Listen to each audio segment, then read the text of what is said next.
Alhamdulillahirabbil alamin. Allahumma shalli wa sallim ala habibika Mustafa ka nabiyina Muhammadin wa ala alihi washabihi asma'in. Amma ba'du.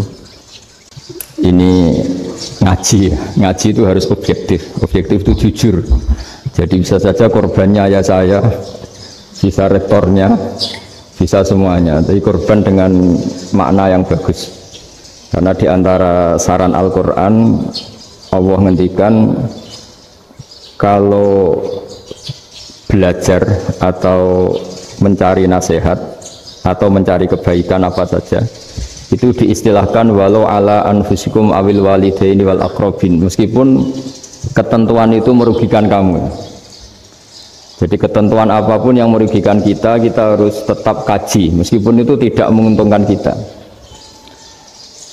karena banyak problem mulai dulu sebenarnya problem itu orang yang wakam da'in yadda'i annahu da'a ilallah tapi hakikatnya yad'u ila nafsi. Jadi banyak da'i yang mengklaim dirinya mengajak ke Allah dan Rasul tapi sebetulnya hakikatnya mengajak ke kelompoknya sendiri. Saya ini termasuk kiai yang masih orisinil.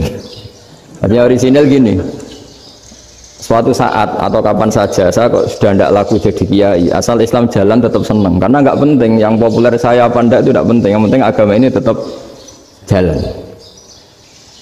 Sama negara ini harus jalan siapapun presidennya. Ya ini penting saya utarakan karena perbedaan antara nafsu dan komitmen beragama itu tipis sekali. Sehingga dulu pernah ada cerita, ini bukti keadilan Rasulullah SAW. Pernah suatu saat Nabi itu ngaji, yang ngaji seperti ini. Terus ada pemuda dengan cueknya melewati masjid yang sedang dipakai Nabi ngaji. Sehingga cerita semuanya ngomel ya, bergumam. Celaka betul pemuda itu, ada Nabi ngaji kok tidak ikut ya. Tapi Nabi secara besar hati ngendikan, ini ada di beberapa kitab di Fadhailul Kasbi, keutamaan kerja. Kata Nabi, pemuda itu mau mencangkul di lahannya. Jika dia mencari nafkah untuk keluarganya, untuk kebaikannya, maka itu bagian dari ajaranku. Jadi Nabi berbesar hati bahwa kerja seperti itu bagian dari ajarannya. Jadi tidak harus datang ke majelis ngaji. Dan bisa saja yang sedang hadir itu ya orang yang hindari istrinya minta belanja dari ngaji terus benar dituntut belanja kan gitu. Mungkin anak-anak UMM yang kesini daripada tengok-tengok yang Malang bosan jalan-jalan ke Rembang gitu. Nah, jadi nggak mesti benar juga niatnya gitu. Jadi ya sama itu. Jadi kalau di dunia kiai yang masih orisinil itu nafsu itu benar-benar dilatih. Maka masyhur dalam cerita ada orang perang sama Ali radhiyallahu anhu. Ketika perang ini sangat semangat, tapi ketika orang itu meludahi dan Sayyidina Ali ini tersinggung karena diludahi, Sayyidina Ali langsung angkat tangan, sudah perangnya nggak usah diteruskan karena saya marah sama kamu sekarang demi nafsu karena kamu meludahi saya, padahal saya tadi motifnya demi Allah dan Rasul. Jadi sangat tipis bedanya kita emosi karena diri kita dan emosi karena Allah dan Rasul. Sehingga ketika diludahin ini terus beliau mikir jangan-jangan perang saya karena saya diludahin. Nah yang hilang dari peradaban modern adalah Allah itu tidak begitu hadir di hati kita. Saya sering cerita di mana-mana, teks hadis itu sebenarnya berbunyi gini, ini hadis sahih. Mangka na yu'minu billahi wal yaumil akhir fal yukrim jarohu. Ada yang fal yukrim jarohu doifahu, ada yang fal yakul khairan aul yasmut. Siapa yang iman dengan Allah dan Rasul maka harus memuliakan tetangganya, memuliakan tamunya. Dulu itu ada seorang ulama dipanggil anak muda, dibully jauh sekarang. Wahai kiai, datang ke rumah saya. Datang kiai itu. Setelah sampai ke rumah orang itu, silakan kiai kembali ke rumahnya. Saya tidak butuh kiai.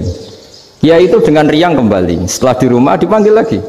Pak Yai, silakan datang ke rumah saya. Datang lagi. Ya senyum-senyum kiainya santai. Wah, nggak jadi butuh Pak Yai. Silakan kembali lagi. Sampai 3 kali. Oh itu kalau rektor digitukan marah itu. Dosen marah. Kiainya santai. Santai, senyum-senyum, rileks. Ketika ditanya, kenapa Pak Yai tidak tersinggung? Jawabannya unik. Anak muda, saya ini senang sekali nuruti perintah Allah, disuruh menghormati tetangga. Sehingga ketika Anda manggil ya saya datang. Ketika Anda nyuruh pulang ya saya pulang. Saya senang sekali nyenangkan tonggo. Dan itu perintah Allah, jadi tidak ada hubungannya dengan kamu.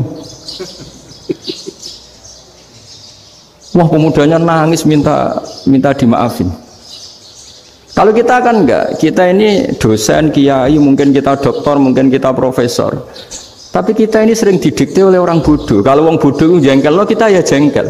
Lo kamu jengkel, dijengkelkan orang bodoh itu namanya terdikte. Itu bodoh apa pinter? Wah, itu tidak pinter sama sekali. Kalau betul-betul kamu pinter, hanya bisa didikte oleh Allah Subhanahu wa ta'ala. Jadi antara hukum Allah apa? Wa ahsin man asa'a ilaika, berbuatlah baik sama orang yang berbuat buruk sama Anda. Itu dikteannya Allah. Kalau dikteannya orang-orang bodoh kayak dimangkel ben mangkel, terus kamu mangkel. Itu bodoh apa pinter? Nah, problem kita kekinian adalah wong pinter, wong bodoh itu bodoh-bodoh bisa didikte oleh sekelilingnya. Terus karuan wataknya perempuan seperti itu, wataknya anak-anak seperti itu, kita didikte. Anak-anak jengkelin kita mangkel, berarti kita didikte oleh orang bodoh. Makanya agama itu unik, kadang ngendikan wa ahsin man asa'a ilaika, kadang wasil man qata'aka, sambunglah orang yang memutus kamu. Karena dengan demikian kita hanya didikte oleh Allah Subhanahu wa ta'ala, bukan didikte oleh hukum sosial. Cara Jawane nak ngapiki tangga sing apik akeh tunggale. Berbuat baik sama yang berbuat baik pada kita itu, mbok orang fasik ya seperti itu, maling ya seperti itu, sama. Tapi kalau berbuat baik sama orang yang berbuat jelek sama kamu itu baru luar biasa. Dan memang teksnya hadis wa ahsin man asa'a ilaika, berbuat baiklah sama orang berbuat buruk sama kamu. Jadi nggak boleh orang didikte. Makanya ngaji di sini diantaranya saya akan cerita dalam sebuah hadis sahih, dalam hadis hasan yang diriwayatkan Imam Tirmidzi, ada kalimat dari Rasulullah SAW, dawe Nabi, la takunu imma'atan taquluna in ahsanan nasu ahsanna wa in dzalamu dzalamna walakin watti'u anfusakum in ahsanan nasu an tuhsinu wa in asa'u alla tazlimu. Kamu jangan jadi orang yang mudah diombang-ambingkan oleh orang sekeliling kamu, yaitu kamu mengatakan jika orang baik ke saya akan baik, jika orang buruk ke saya juga akan membalas buruk. Itu namanya Anda didikte. Tapi berkomitmenlah kamu akan berbuat baik meskipun orang lain berbuat buruk. Nah sekarang logika sosialnya begini, kalau di Indonesia itu ada 1000 kiai, ada 1000 profesor yang ingin membenahi Indonesia. Rata-rata orang awam itu semau gue, terus mereka mendikte kita, perilakunya nggak simpatik, perilakunya jengkelin, terus 1000 profesor ini ikut jengkel. Itu kira-kira jadi solusi apa goblok bareng ya? Sama 1000 kiai ini ikut jengkel, ini jadi solusi apa goblok bareng? Goblok bareng. Nah problem sekarang kita ini biasa didikte orang bodoh.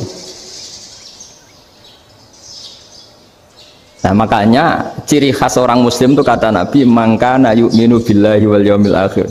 Jadi baik tetangga karena perintahnya Allah dan Rasul. Pentingnya apa? Bedanya karena berbuat baik ini perintahnya Allah, mbok tonggo apik lah kita tetap apik karena perintahnya Allah dan Rasul. Begitu juga dengan hubungan dengan istri, dengan anak. Mbok bojomu lagi cerewet lah ya tetap apik. Karena dengan cara itu kita hanya tunduk kepada Allah dan Rasul. Tapi kalau kamu, istri saya kalau baik ya saya baik, kalau enggak ya enggak, berarti Anda didikte oleh perilakunya dia. Itu latihan, ya kalau dalam bahasa pondok latihan jadi wali itu yang paling berat itu.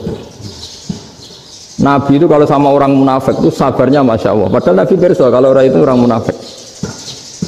Karena dengan cara seperti itu, bahwa kebaikan Nabi pada seseorang itu atas perintahnya Allah dan Rasul, bukan atas nama servis. Kalau Nabi hanya baik kepada Abu Bakar, itu mungkin orang bilang, wis aduh nih Abu Bakar baik sama Nabi. Tapi kalau Nabi baik sama orang munafik, Abdullah bin Ubay bin Salul, itu kalau nggak perintahnya Allah dan Rasul itu nggak bisa. Nah ini cobalah berlatih seperti itu, sehingga kita tidak mudah didikte. Ya tak ulang lagi, nggak mudah apa? Didikte. Maka di antara kebaikan Allah dan Rasul adalah bahkan orang dolim saja diberi jatah rahmat. Makanya tadi seperti mukadimah yang dibaca Pak Haris tadi, agama ini rahmatan lil alamin. Orang yang dolim saja dapat jatah apa? rahmat, apalagi yang soleh. Nah kemudian yang perlu dicatat, kenapa kita menjadi enjoy dengan Islam? Islam itu adalah agama yang tidak didikte oleh materi. Jadi kalau Anda ingin makan enak, mungkin kalau pikiran kebanyakan orang, anak-anak muda yang milenial, yang gaul, ingin makan enak ya makan yang disukai. Misalnya sate atau bakso Malang atau apa. Kalau orang-orang yang jadi wali nggak gitu cara berpikir. Ini yang masih orisinil. Ditanya, ini dunia baru kesulitan makanan, baru resesi. Cara makan enak gimana? Jawabannya lucu. Ya gampang, idamuhu alju. Idam itu lauk. Kalau kamu ingin makan lauknya paling enak apa? Alju. Kamu harus lapar banget. Sampai kalau puasa itu melihat tempe itu wah, luar biasa. Tapi kalau kamu nggak puasa, air putih itu nggak menantang. Tapi kalau puasa, tempe air putih itu menarik dan Anda tetap lahap. Apa? Karena lauk terbaik adalah alju, yaitu lapar. Nah tapi kita ini enggak, kita ini kayak orang bodoh. Kayak orang bodoh tadi, profesornya makan nyaman ya kalau sesuai selera. Nah itu kan sama dengan anak-anak ABG. Anak ABG itu makan lahap ya kalau yang disukai. Lalu bedanya apa ABG sama profesor? Kalau cara berpikir masih sama kan itu. Kiainya juga gitu, kiai makan enak kalau yang disukai, kalau enggak. Itu bedanya apa kiai sama orang awam? Orang awam juga gitu, makan lahap ya kalau yang disukai. Nah ternyata perilaku kita ini yang pintar sama yang bodoh sama maksudnya. Kalau kamu ingin berkasta lebih baik, itu cara makan enak itu apa? Idamuhu aljur. Lauk terbaik adalah karena kita sangat lapar. Makanya masyhur dalam cerita-cerita tarikh sirah nabawiyah, Nabi diberi hadiah, beberapa hadiah.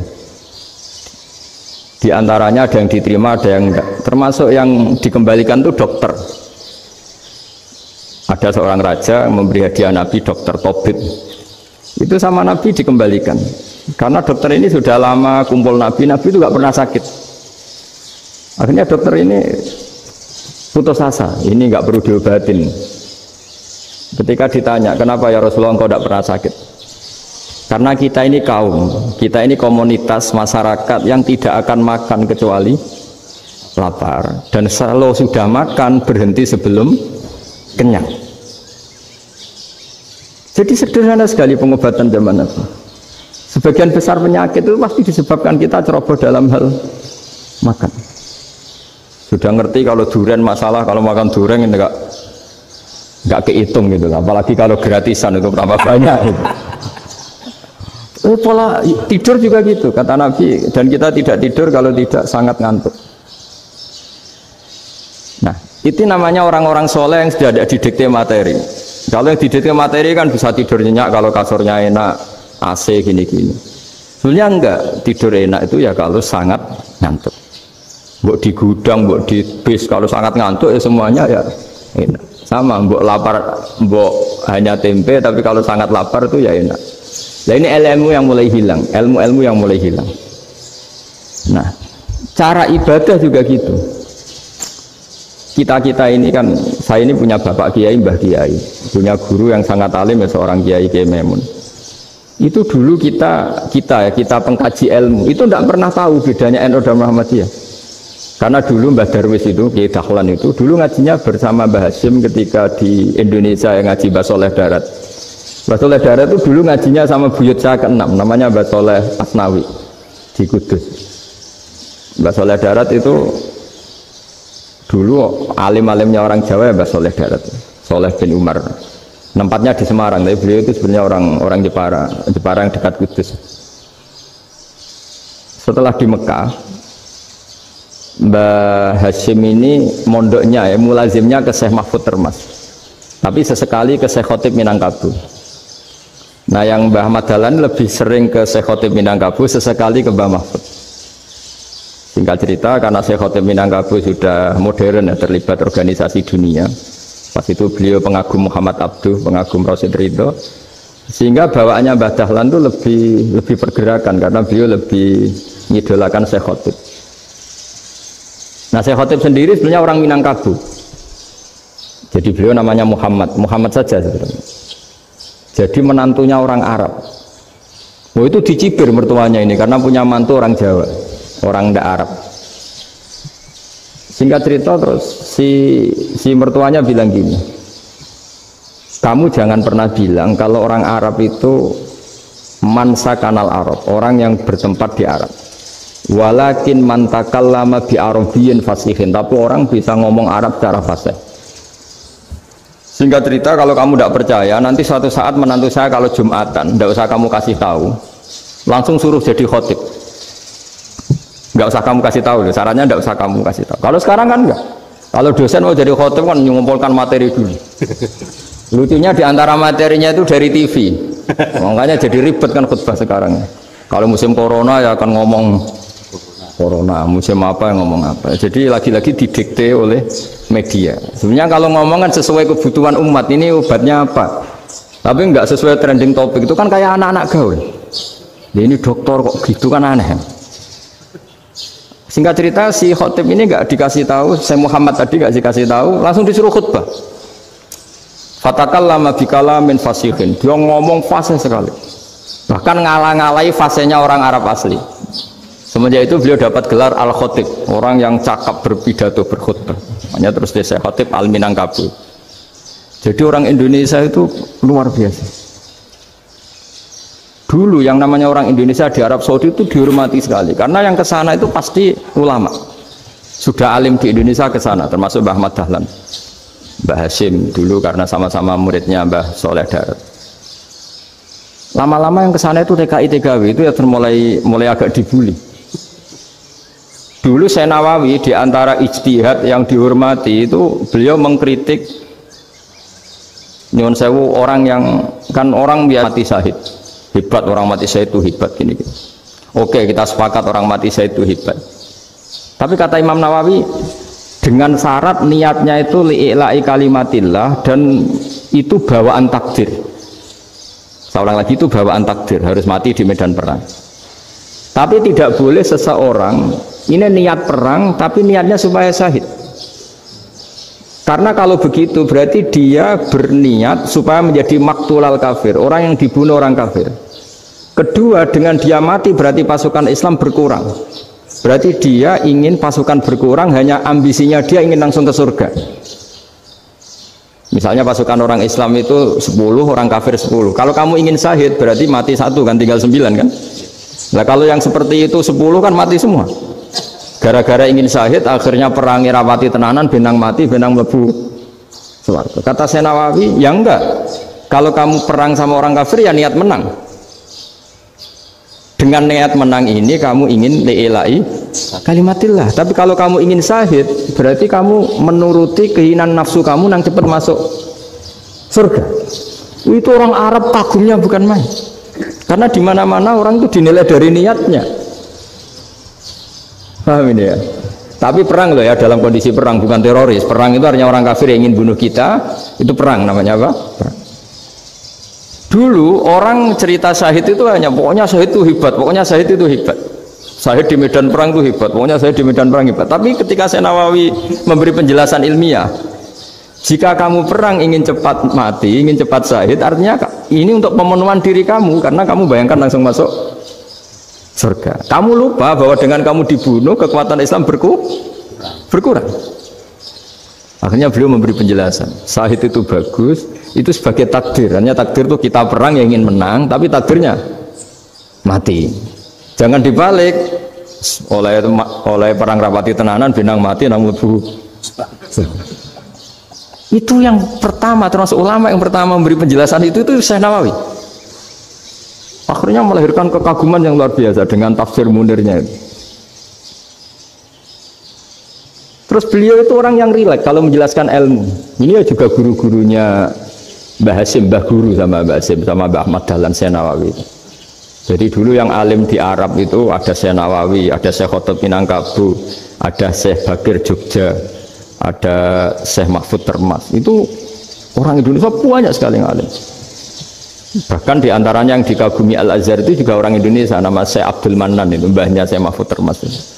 Itu pertama ada duta besar Indonesia di Mesir, itu termasuk barokahnya Mbak Abdul Manan tadi, itu juga orang Indonesia. Jadi pemahaman ulama Indonesia itu khas, termasuk ketika memaknai apa? Syahid. ketika memaknai apa? Syahid. Itu unik. Ketika Senawawi diuji dulu itu yang namanya ulama diuji dulu oleh 100 ulama. Jadi dulu ya ada kompetisi. Imam Bukhari diakui jadi ahli hadis itu diuji oleh mi'atu muhaddisin, 100 orang ahli hadis, sanad dibolak-balik, matanya dibolak-balik, tapi beliau tetap bisa mengembalikan proporsi sanad itu. Senawawi pernah diuji gini. Ayul afdol al ulama awe salatin.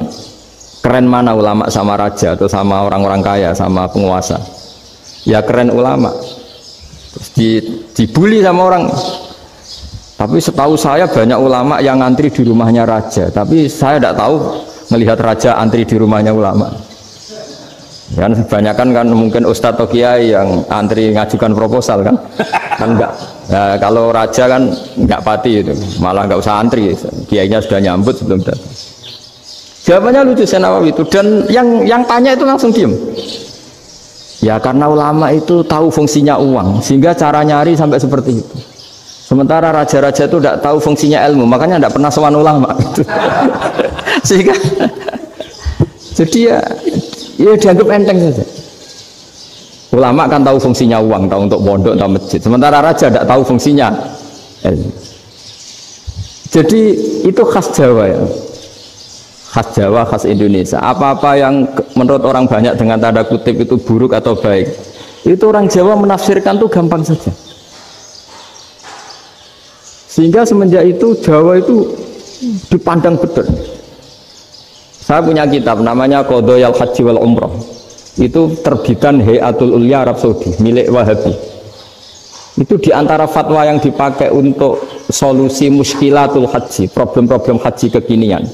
Itu fatwanya syekh-syekh yang dari Indonesia, termasuk Syekh Khotib Minangkabau, Syekh Nawawi Banten, Syekh Bakir Nur Jogja. Misalnya begini, dalam fatwa-fatwa yang menyulitkan kita ya, sampai sekarang jadi perdebatan. Ketika sofa dan marwah itu dengan batas tertentu, saya ulang lagi dengan batas tertentu, mau tidak mau atas nama kebutuhan, itu kan butuh perluasan. Karena kalau naik turun itu mudah disepakati ulama. Jadi misalnya gini ya, saya punya tanah seluas ini, pasti orang akan mengatakan sampai bawah ya tanah saya, sampai atas tanah saya. Itu mujma' alaih, itu disepakati. Sehingga Nabi ngendikan al-Ka'bah min tuhumil ardi ilas sama Ka'batun. Ka'bah sampai ujung bumi, sampai ke aras semuanya Ka'bah. Sehingga tidak ada perdebatan ulama ketika Masjid Haram di tingkat, kemudian yang di atas sholat, tetap dia menghadap Ka'bah. Tidak harus diluk melihat di bawah, enggak. Karena Ka'bah sampai langit. Sama, tanah Anda kamu tingkat sampai 10, enggak ada tetangga protes. Karena bawah sampai atas tanah Anda. Tapi kalau diperluas, tanah Anda kamu luaskan setengah meter saja atau 3 cm saja, iso geger mbek tonggo. Karena di mana-mana batas itu ya tadi, kalau atas bawah miliknya, kalau samping enggak. Pertanyaannya, perluasan Mina itu ke samping. Perluasannya Matof yang Mas'a itu juga ke samping. Geger kan ulama dunia. Bagaimana hukumnya Mina Jadid? Mina yang diperbarui atau Mina yang diperluas. Itu diantara rujukan baik yang membolehkan maupun yang menentang. Itu ya syekh-syekh Indonesia. Itu orisinal tuh. Saya punya kitab orisinal terbitan Hayatul Ulya, kira-kira ya kemenaknya Arab Saudi kalau di Indonesia itu. Itu yang dirujuk dawuh Syekh Nawawi, dawuh Syekh Khotib Minangkabau. Karena apa? Ada logika khas Jawa. Misalnya begini, meskipun saya tidak perlu fatwa Mina Jadid sah apa enggak, memang jadi perkhilafan ulama. Misalnya kampung ini dinamai Mina.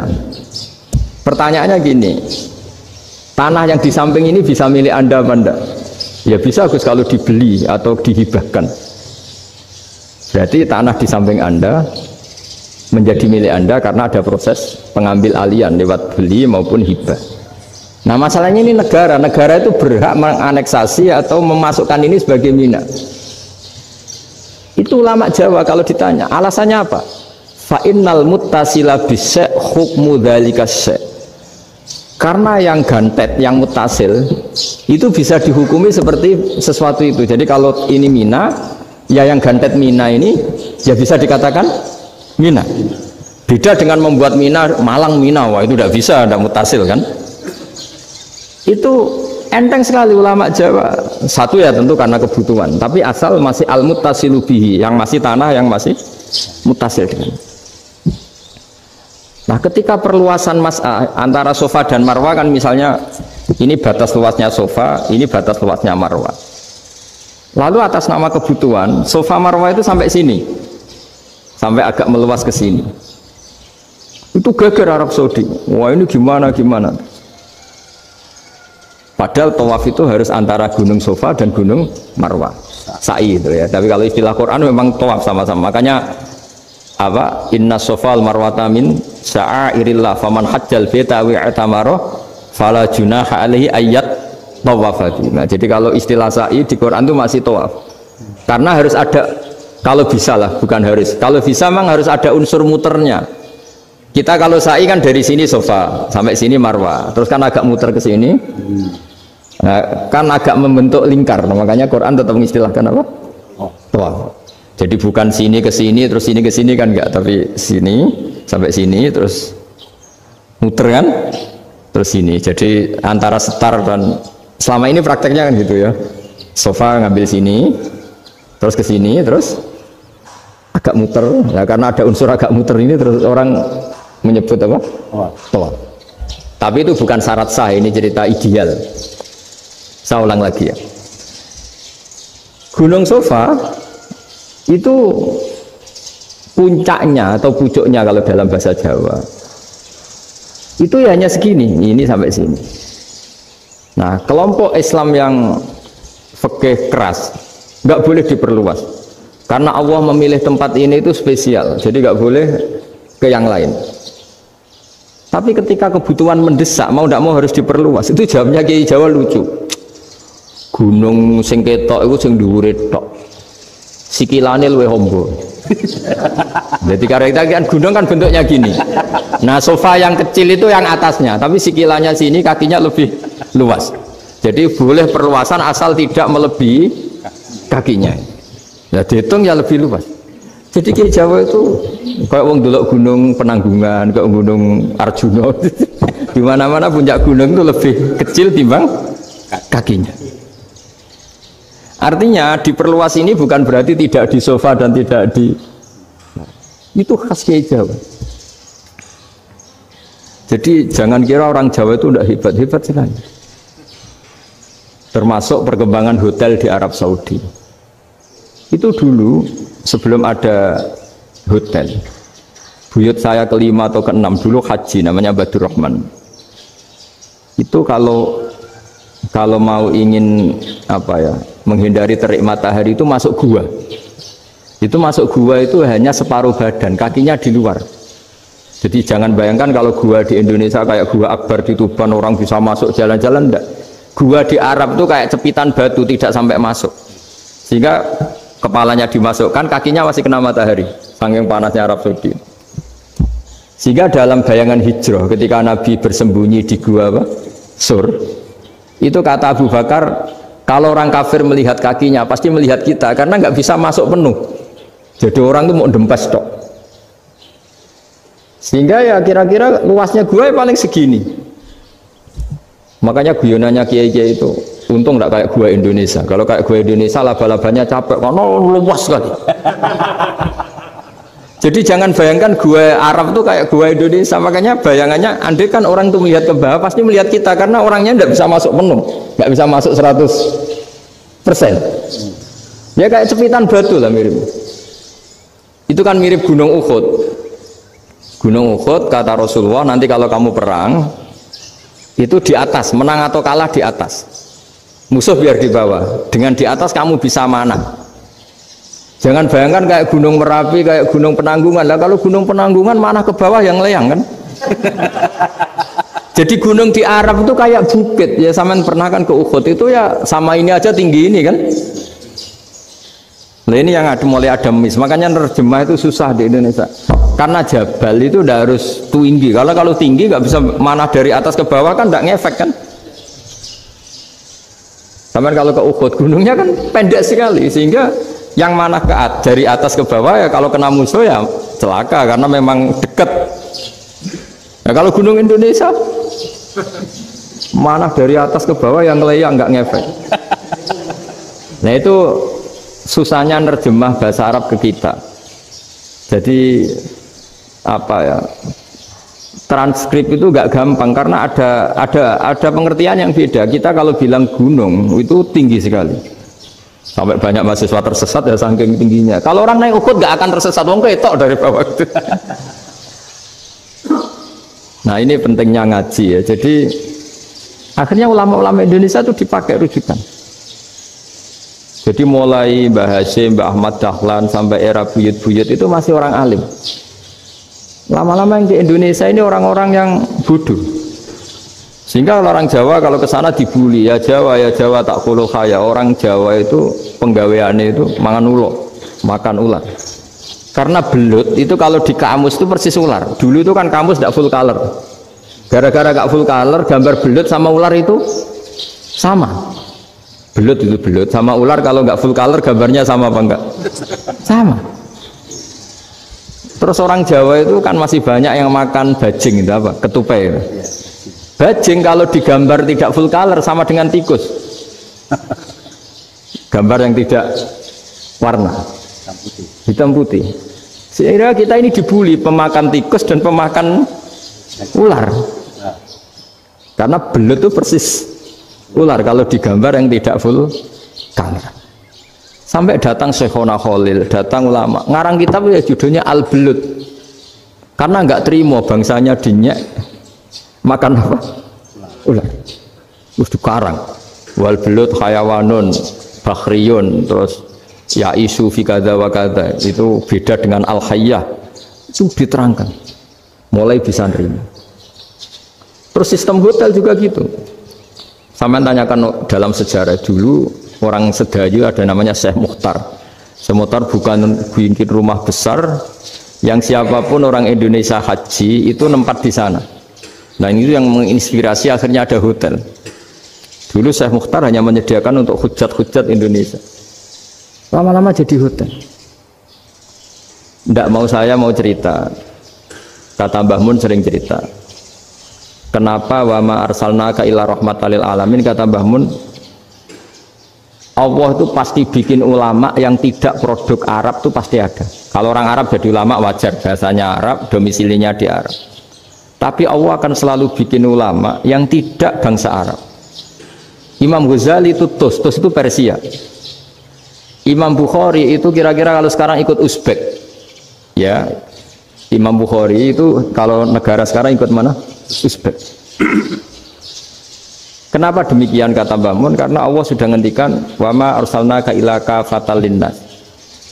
Manusia semua ini kena khitabnya Islam. Kalau tidak ada ulama yang dari berbagai negara, kesannya Islam itu hanya milik orang Arab Saudi. Makanya Allah selalu bikin ulama-ulama yang bahkan tidak Arab. Termasuk Imamul Muhaddisin, yaitu Imam Bukhari itu orang Uzbek, orang Rusia lah kalau sekarang, ikut Uni Soviet dulu. Imam Ghazali itu orang Persia. Syekh Nawawi itu orang Banten. Karena Allah ingin memaklumatkan bahwa Islam ini untuk semua, sehingga orang yang tidak Arab pun bisa belajar Islam.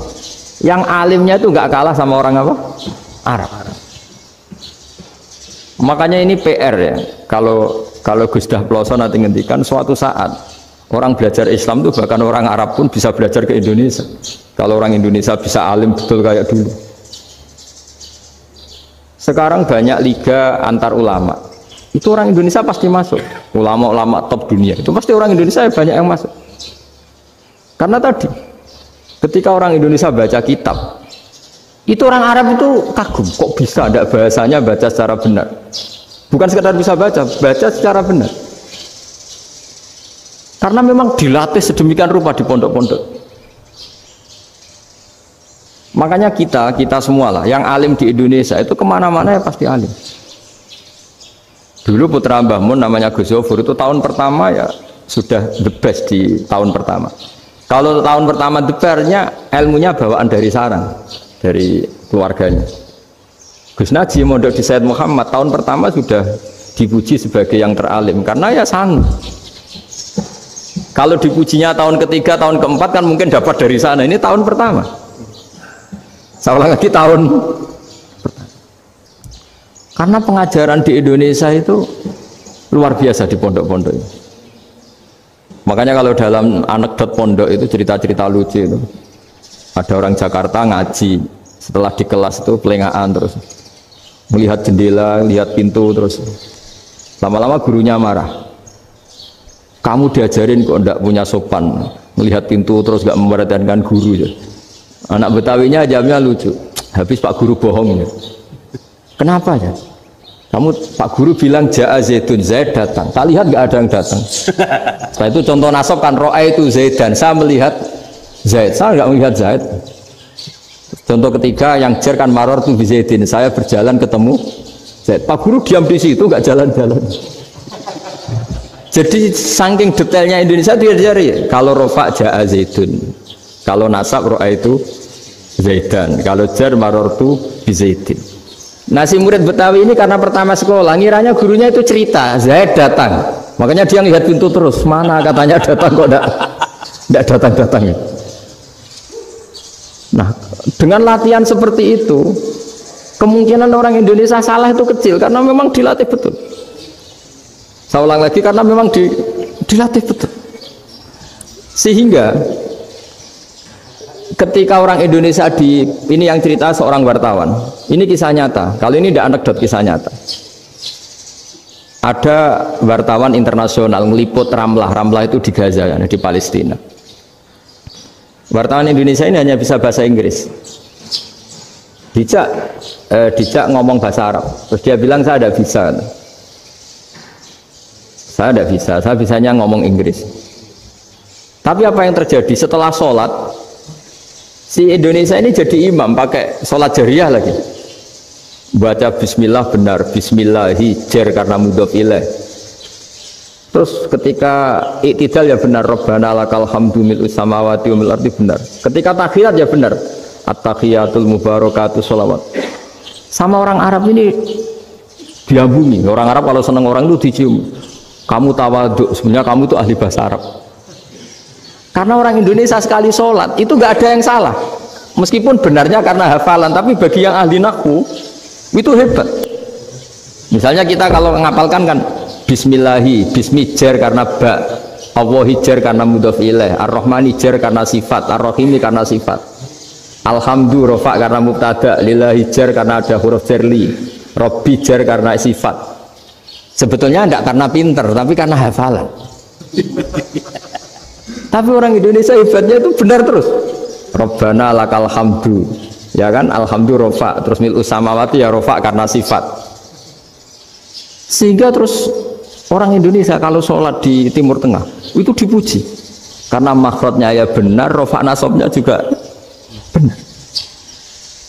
Nah itu di negara lain tidak ada nggak Indonesia. Orang Cina itu sering bikin marah orang-orang Arab karena kalau dongo itu nggak fasih kayak orang Indonesia. Orang Indonesia kalau dongo ya Allahumma tohir qalbi.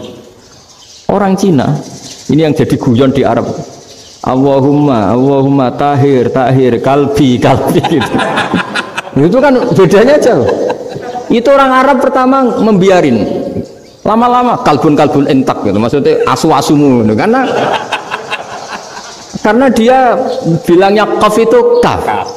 Jadi kalau Allahumma do Allah tohir, kalau aturi nyucekno panjenengan kalbi ing asu ingsun kan. Tapi kalau qalbi itu ati ingsun, tapi kalau kalbi anjing ingsun. Bedanya qaf sama kaf. Ana arah-arahnya kalbun entak. Asu-asumu maksudnya kan. Tapi padahal orang Cina itu paling dilihat tagnya ya pakai qaf. Orang Indonesia enggak, mulai kecil dilatih. Sampai Fatihah itu kalau di Kudus malah sampai 3 bulan Fatihah itu. Sampai at-tahiyyatu, kurang bersih. At-tahiyyat sampai gitu. Sampai ada cerita itu orang dipanggil maftuhin itu enggak melengak, harus maftuhin. Baru melengak. Tapi barokahnya itu orang Indonesia kalau dongo memang benar-benar Allahumma tohir qalbi. Ya Allah sucikan hati kami, bukan tahir kalbi. Karena sekali jadi kaf itu maknanya anjing saya. Ya Allah sucikan anjing. Jadi ini orang Indonesia. Jadi kata Mbah Mun, dawe Mbah Mun, illaka fatal linnas, bahwa agama ini milik semuanya. Itu diantara bukti Allah menghendaki atau mendesain Islam seperti ini, orang yang belajar di Indonesia itu pengetahuannya Islam, pengetahuannya tentang Islam itu tidak kalah sama yang belajar di Al-Azhar, sama yang belajar di Arab Saudi. Makanya ini PR-nya UMM, PR-nya IAIN, PR-nya UIN. Bisa enggak sealim mereka dalam bahasa Arab? Nah, bahasa Arabnya mau man anta, ana zaidun. Jangan sampai, karena kita di sana ini kadang dibully. Orang Arab tuh kalau bully kita, sampai tak kasih cerita. Oh, itu ngawurnya Masya Allah. Kata dia, ada anak orang Indonesia haji. Si anaknya orang Indonesia dijotos sama anaknya orang Arab. Dijotos, dipukul. Jika cerita terus si orang Indonesia nggak terima, anaknya yang orang Arab dipukul. Yang balas bapaknya. Orang Arab tanya, lima ada dorobta ibni, kenapa kamu mukul anak saya? Itu orang Indonesia bahasa, wah aku sudah. Jadi hanya bilang gitu. Artinya anak saya dihada ya maka tak ada. Arabnya gitu. Anak saya dipukul maka saya balas mukul. Itu orang Arab mantuk-mantuk oh gitu. Paham? Suatu saat ada orang Indonesia itu sama orang Arab itu dilus-lus itu ya digini-giniin. Karena dia latihan bahasa Indonesia, latihan bahasa Arabnya itu masih mufrodat. Jadi kalau mengartikan yadun itu tangan, saro itu jalan. Jadi kalau jalan ya saro-saro. Roksun itu kepala, ana itu engsun. Jadi karena dia nggak ngerti penggunaannya, itu bahasa Arabnya itu yadun anta. Jadi bukan yaduka tapi yadun anta. Berarti tangan kamu. Saro-saro itu jalan-jalan. Ala roksi ana yang atasnya sirah engsun. Jadi mestinya yang benar kan yaduka saro ala roksi atau gitu. Tapi enggak dipotong-potong. Yadun tangan kan, anta kamu, berarti tangan kamu. Saro-saro jalan-jalan. Roksun itu sirah, anak ingsun. Jadi di atas kepala saya. Orang Arab tertawa-tawa. Tapi paham? Maksudnya seperti. Jadi kita ini dibully di Arab itu Masya Allah. Jadi akhirnya lahirlah ulama-ulama tadi yang saya sebut tadi. Bahkan pernah lama sekali ulama Indonesia itu jadi master di Arab Saudi, yaitu Senawi Banten. Itu kalau orang sana bilang itu Sayyidu Ulama Il-Hijaz, top-topnya ulama Mekah Madinah, padahal beliau orang Indonesia dan dimakamkan di Ma'la itu dekat makamnya Sayyidah Khadijah karena sangat dihormati. Nah, di antara sebab dihormati adalah ketika orang memahami syahid, maknanya pokoknya maktulal kafir. Syahid itu adalah orang yang kalau perang itu mati di medan perang. Itu Imam Nawawi merinci secara detail. Kalau dia perang supaya tujuannya mati syahid cepat ke surga, berarti dia nuruti hadzun nafsi, ingin cepat ke surga. Tapi dia lupa bahwa dia dengan terbunuh pasukan Islam berkurang kekuatan. Maka syarat perang yang benar adalah ya ingin menang. Di mana-mana perang ya lillahi kalimatillah, supaya kalimat Allah itu menang, jangan ingin kalah. Soal dia mati takdir, tapi jangan ingin mati. Wah, itu terus dikagumi. Ternyata memang, oh iya ya, kalau pasukan Islam 10, kafir 10, kita ingin syahid, berarti ya kalau orang ingin syahid kan terus mungkin perangnya ada hati-hati, main ngawur saja terus kalah mati. Sudah apa kalong satu kan, terkurangi satu kan. Nah kalau semuanya 10 punya niat gitu, nah itu Senawawi. Senawawi itu orang yang begitu gampang nerangkan Quran. Bahkan ketika orang Arab kesulitan ngartikan famathaluhu kamathalil kalbi intahmil alaihi yalhas atau tatrubuna yalhas. Orang tomak itu ibarat kayak anjing. Anjing itu kamu kasih makan ya tetap melet, menjulur-julurkan lidahnya, kamu ndak ya ndak. Imam Nawawi ditanya, "Ma wajhu sibbi?" Lalu wajah tasbihnya di mana? Beliau menjawab, "Fit tomak." Jadi anjing punya dua sifat yang berlawanan. Di bab ilmu dipuji. Nggak ada hewan yang mudah menerima ilmu kayak apa? Anjing. Sehingga Quran mengistilahkan wa ma 'allamtum minal jawarihi mukallibin. Hewan yang mudah diajari itu oleh Quran dibahasakan sudah menganjing. Karena anjing adalah hewan yang paling mudah apa? Diajarin. Itu diakui oleh Quran wa ma 'allamtum minal jawarihi mukallibin. Tapi dia punya sifat yang sangat buruk sekali, yaitu nggak pernah puas. Makanya ketika Bal'am bin Ba'ura, ada tokoh yang kedonyan ya, itu kalau diistilahkan Quran walakinnahu akhlada ilal ardi wattaba'a hawa famathaluhu kamathalil kalbi in tahmil 'alaihi yalhas aw tatrukhu yalhas. Jadi anjing punya dua sifat yang berlawanan. Di bab ilmu dipuji karena paling mudah diajarin. Itu saya pernah ke Malaysia, diceritain sama polisi Malaysia.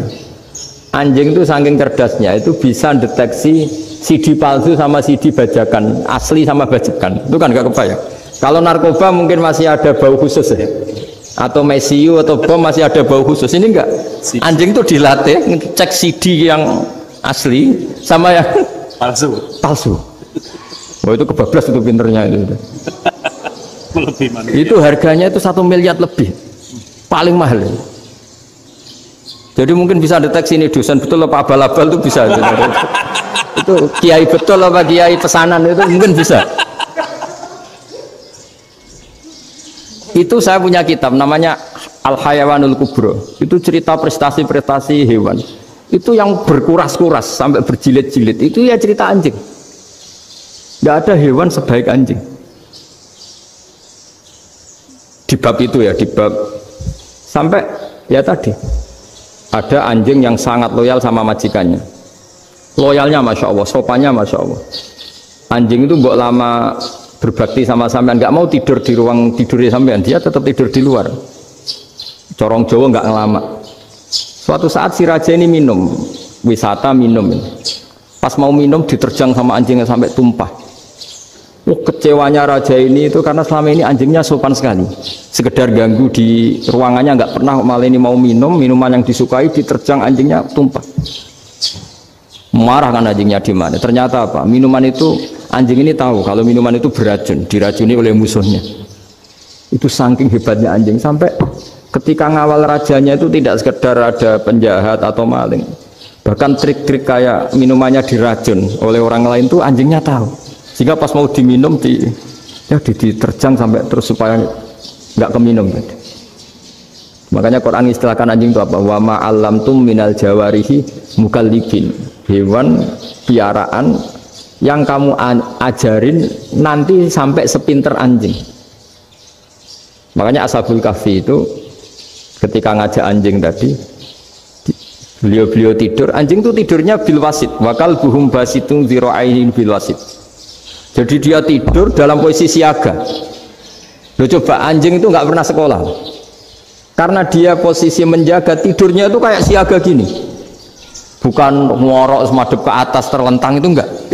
Andai kan dia tidur terlentang itu kan yang mau mengganggu kan, wah sunai turu, itu enggak. Dia tidur posisi siaga, makanya disebut lawit tolak ta'alaihim lawalaita minhum firoron. Kalau kamu melihat anjing itu pasti lari karena dia posisi siap merekam. Jadi tidur tapi posisi siap merekam. Jadi matanya tetap terbelalak kayak siaga. Padahal itu enggak diperintah, ya dia memang punya nalar untuk itu. Ini disebut wa ma 'allamtum minal jawarihi mukallibin. Dan dalam teori modern juga gitu. Tapi dalam hukum Islam yang dianut mazhab Syafi'i itu anjing tetap najis. Ya sudah najis ya najis, tapi ada mazhab lain yang mengatakan tidak najis. Tapi tidak usah ngurmat anjing, geger nanti kalau rektor kampus punya anjing. Tapi ilmu itu bagus untuk kelangenan kadang. Andai kan tidak ada mazhab Malik, maka kita kesulitan menceritakan Ashabul Kahfi yang hewan piaraannya itu anjing. Tapi misalnya anjing disucikan, kita juga nanti susah menjelaskan hadis Nabi malaikat itu tidak masuk rumah yang di situ ada apa? Anjing.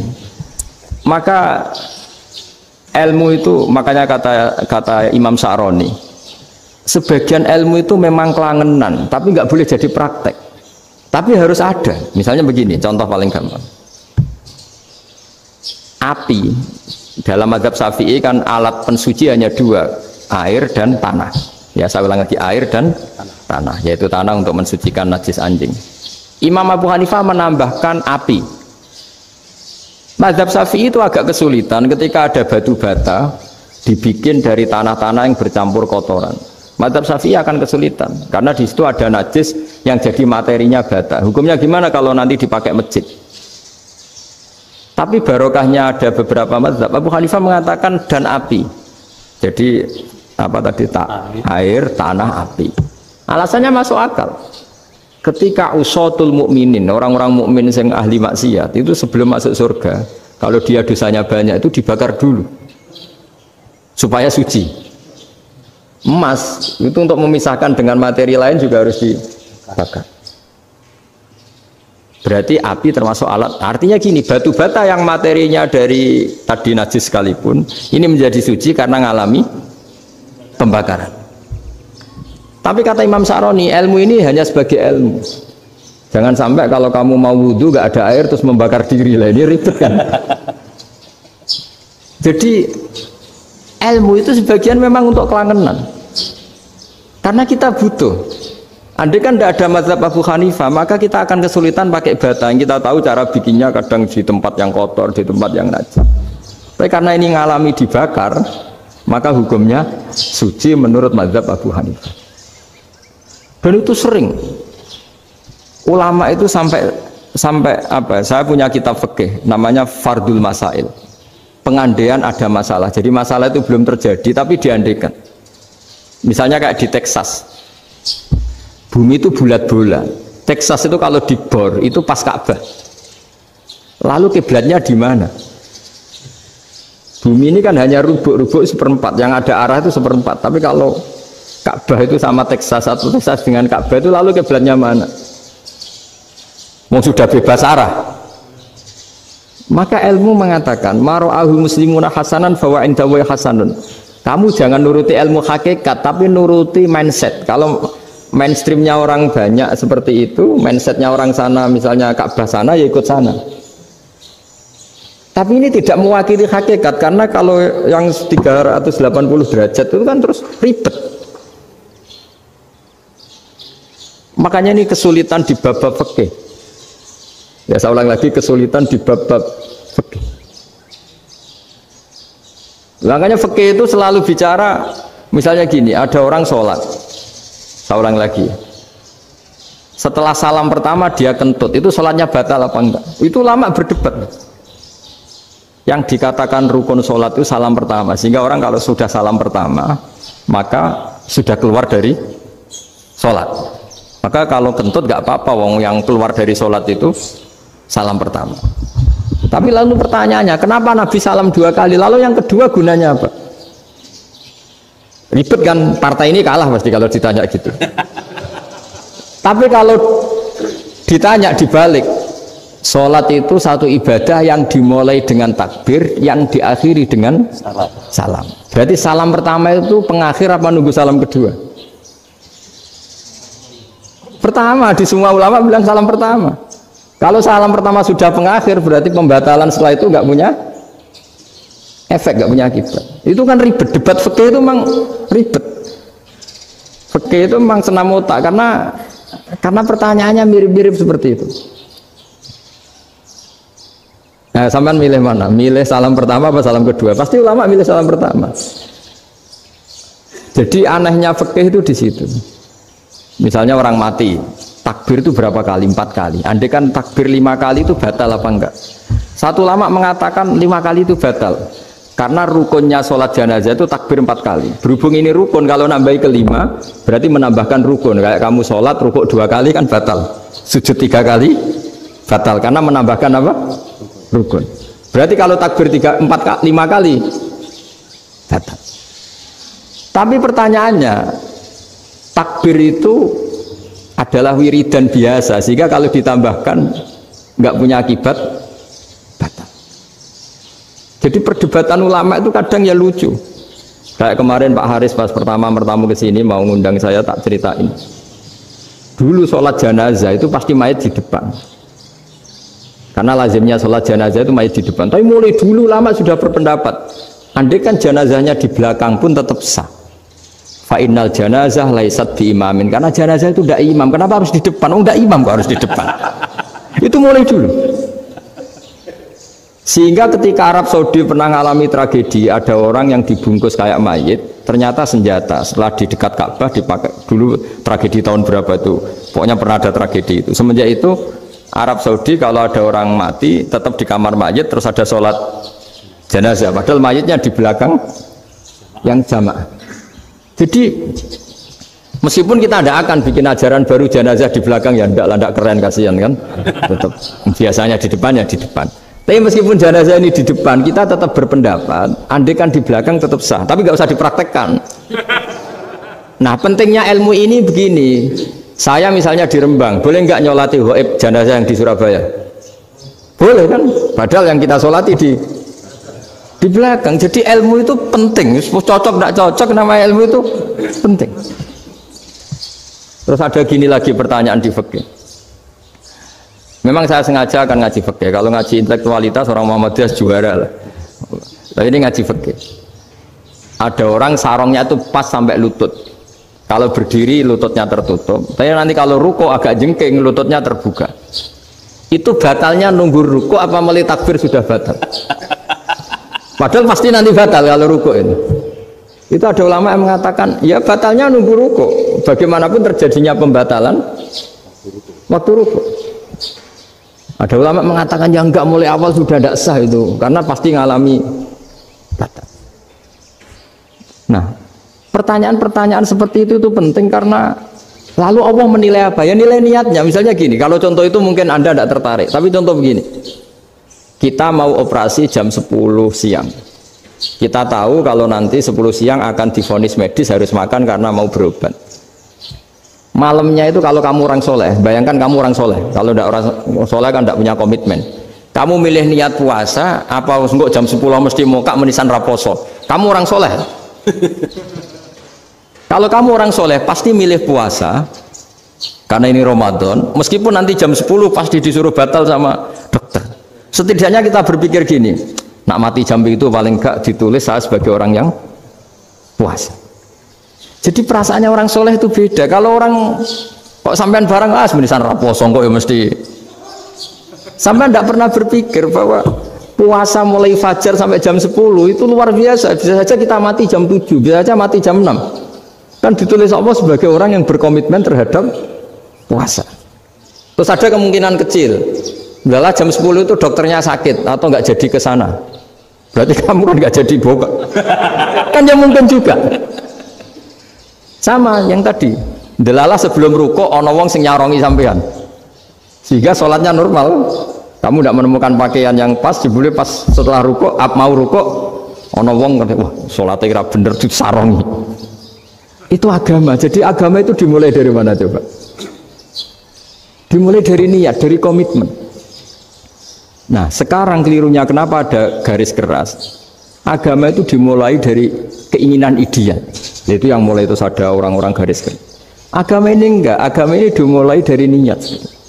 Sampai ada kaidah agama la yudraku kulluh la yudraku kulluh. Kalau tidak bisa ideal jangan ditinggalkan sama sekali. Tapi orang enggak, sekarang bayangkan Islam itu ideal. Pemimpinnya ya soleh, masyarakatnya soleh, enggak ada maksiat, enggak ada apa. Nan apa ilmu? Kalau secara ilmu mulai dulu ya ada orang dolim, ada orang soleh. Nabi kurang baiknya. Di angkatan itu ya ada orang munafik. Sehingga ulama itu sudah berpendapat ideal itu piye. Zaman Nabi saja ada orang apa? Munafik. Itu ilmu.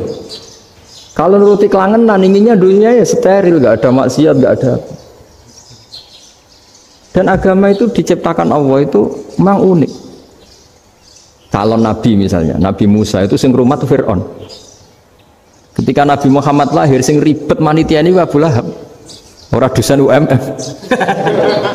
Coba. Karena Allah ingin memaklumatkan ke kita bahwa agama ini akan hidup di kondisi apapun. Asia, istrinya Fir'aun itu termasuk mukminah yang dipuji Quran. Padahal dia bukan istrinya pengurus NU atau pengurus Muhammadiyah, istrinya Fir'aun. Tapi itu pelajaran bagi kita bahwa orang-orang baik itu tidak harus di lingkungan yang baik. Masjid paling makmur itu kadang di dunia mungkin ya jangan bakas Mekah Medina itu karuan. Mungkin di antara masjid yang makmur justru yang di Kanada, di Amerika mungkin. Karena merasa minoritas tuh perpustakaannya ada, pekajiannya ada. Tapi banyak masjid di daerah pesantrennya malah sepi. Karena kiainya tahu jamaah di masjid itu wajib. Itu ada daerah pesantren, seorang lagi ada daerah pesantren. Didikon pengajian, monggo nekani pengajian, maca selawat ning omah ganjaran padha wae. Ribet kan? Mau dibantah itu benar, mau dibiarin merusak tatanan. Jadi saya mohon sekali ya, jadi ilmu itu diperbandingkan supaya perbedaan-perbedaan itu biasa. Dulu Imam Malik itu punya murid namanya Imam Syafi'i. Itu dalam banyak hal itu perbedaannya tajam sekali.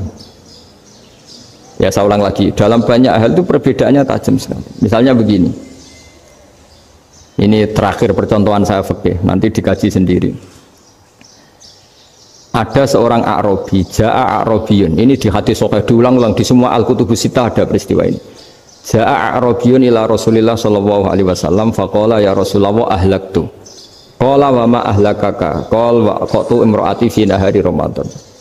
Ya Rasulullah, saya ini orang yang rusak. Kenapa? Saya ini hubungan intim sama istri saya ketika masih siang Ramadan. Singkat cerita orang ini dihukum berat sama Nabi. Hukumannya adalah karena dia membatalkan puasa ketika dengan hubungan intim. Sama Nabi dihukum, kamu harus merdekakan budak. Wah, tidak mampu ya Rasulullah, saya tidak punya budak. Jadi ini bukti bahwa agama ini sangat sosial, sehingga sebagian kafaroh harus memerdekakan budak. Kamu kalau gitu puasa 2 bulan, nah, baru puasa 2 hari aja kecelakaan malah disuruh puasa 2 bulan. Ya sudah, kamu ngasih makan 60 orang miskin, saya ini orang paling miskin. Kok ini jadi sudah miskin, agak hiper lah orang ini, memposo-poso kok gitu. Itu kata ulama, kalau orang Jawa nggak mungkin, makanannya tempe mendoan nggak mungkin itu. Di Jawa itu nggak mungkin lah, ada orang batal puasa karena hubungan intim. Ada istrinya nggak cantik, cerewet, sang lanang mangane mendoan, itu tidak mungkin, kecelakaan itu tidak mungkin. Tidak mungkin itu. Tapi kalau Arab mungkin karena makanannya daging. Singkat cerita, terus pertanyaannya gini, kalau batal biasa itu kan bayarnya puasa 1 hari. Kalau batal, tapi kalau batal pakai hubungan intim, pakai jima kalau dalam bahasa fikih itu kafarohnya berat, yaitu merdekakan budak atau puasa 2 bulan berturut-turut. Pertanyaannya gini, jima istri itu boleh loh tidak zina. Seorang jima istri itu boleh loh tidak zina. Itu kan hukumannya berat. Nah terus Imam Malik berpikir kalau gitu tidak harus jima dong. Poso-poso, ora ono uzur, ora ono apa terus nyate. Sesuk mangan bakso. Tanpa ada alasan syar'i. Hukumnya harus sama dong, karena jima hukumnya boleh, berarti semua iftar, semua pembatalan puasa yang tidak ada udzur syara' maka hukumnya sama, yaitu sanksinya sama. Masuk akal enggak? Masuk akal dalam mazhab Imam Malik. Dalam mazhab Syafi'i enggak. Mulai dulu jima itu beda. Kayak mertamu nih gone wong, mangan itu oleh, tapi nak gue bojomu gue jima nih gue nemen ngawure lah. Tetap beda dari Imam Syafi'i itu, pokoknya beda, jima sama makan itu beda. Lah ya terus setelah itu terus ada pertanyaan, bagaimana kalau makan dulu baru jima? Ribet kan? Makanya itu sampai dibabkan Kitabul Khilafil Fiqhi, bab merekayasa fikih. Makanya itu perdebatannya orang Hanafi sama Imam Syafi'i juga sama. Ada orang jam segini lapar sekali, kalau langsung makan kan kena sanksi. Ya pergi aja dulu, pura-pura ngaji ke Gus Bah gitu. Nanti kan jadi musafir kan? Wah itu sudah boleh itu kan? Musafir. Padahal enggak. Memang dia pergi itu karena supaya bisa makan. Mau enggak kepikiran ngaji, tahu-tahu ingin ngaji. Mumpung Ramadan lah. Nah makanya dibabkan. Apakah boleh merekayasa fikih? Tapi fikih bisa apa coba? Dengan status kamu musafir, ya memang boleh iftar, boleh berbuka. Nah itu terus jadi terus perdebatan ulama menyangkut fikih. Karena memang masalah furu'iyah.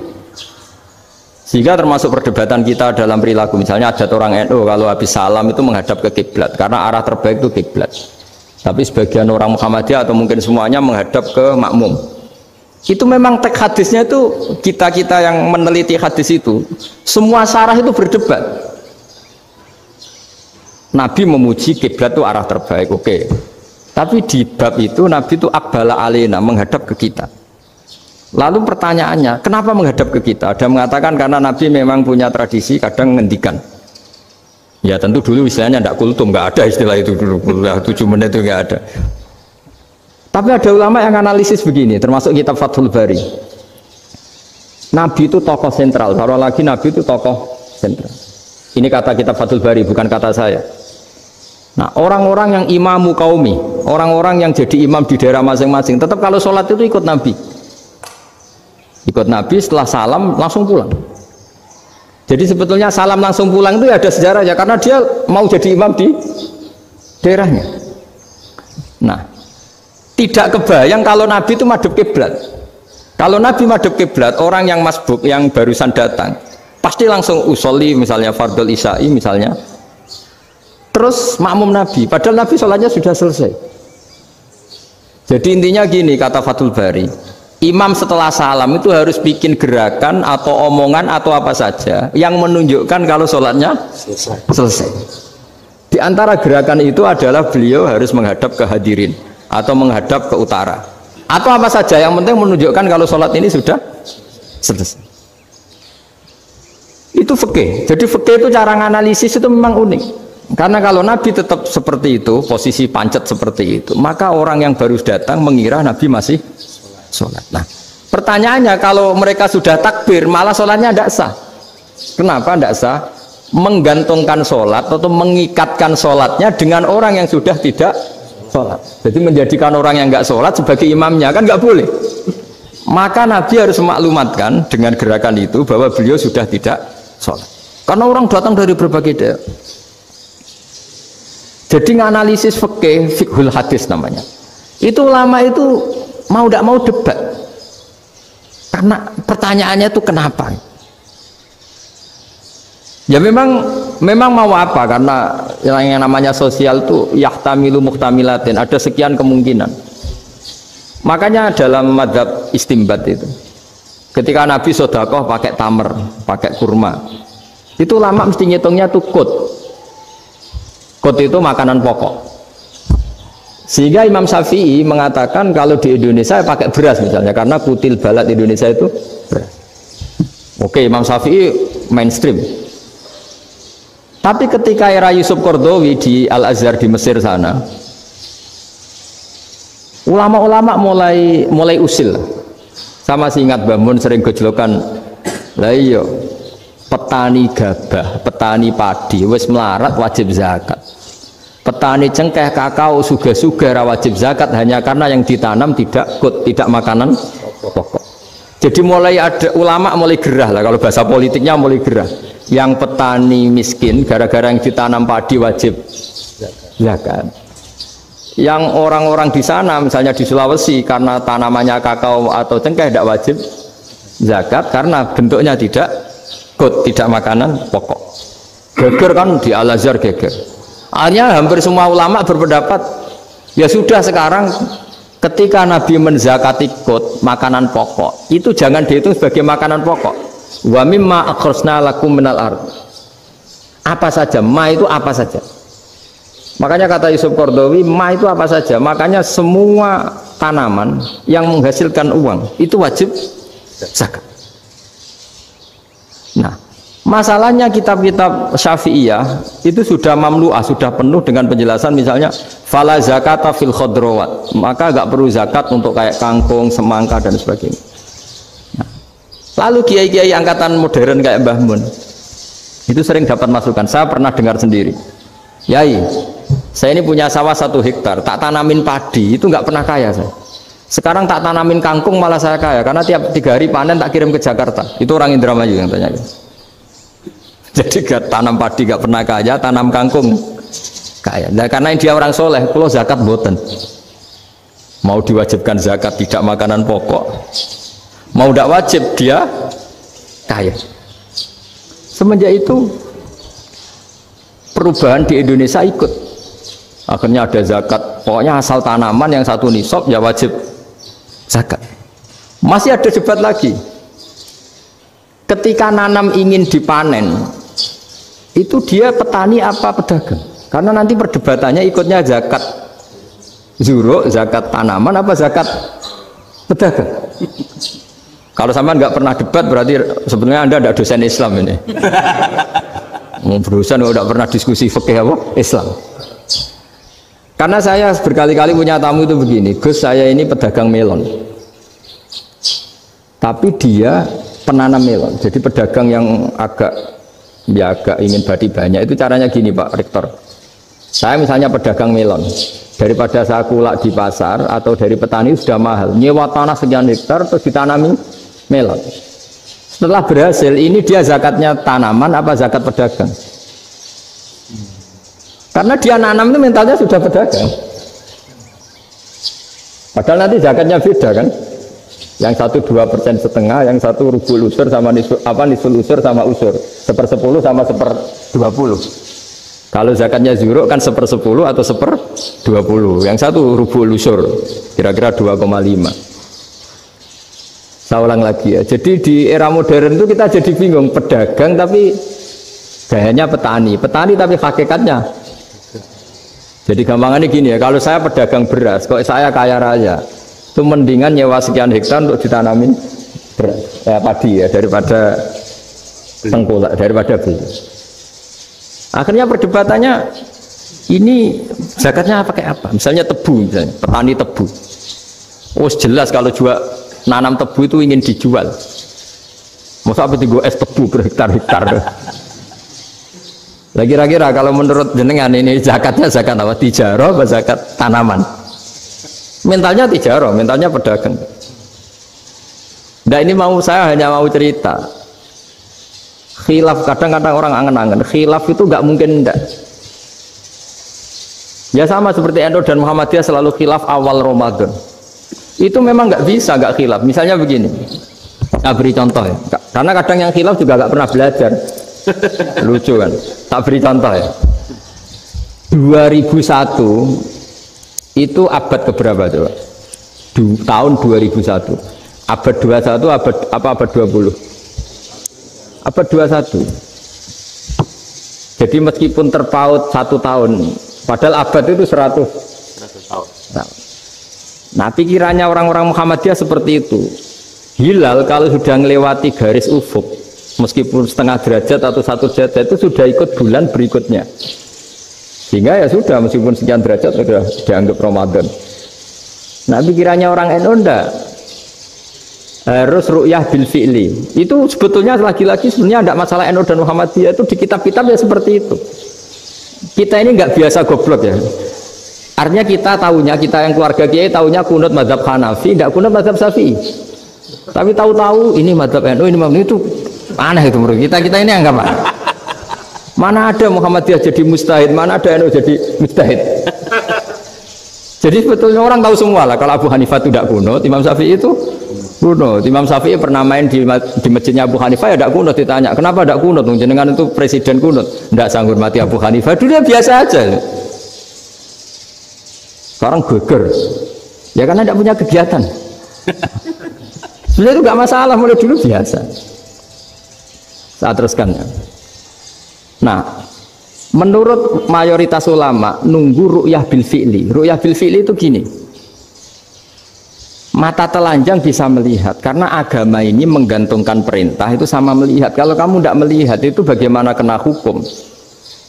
Ibarat gini, Pak Rektor datang ke rumah saya tapi saya nggak tahu. Kena nggak saya hukum harus menghormati?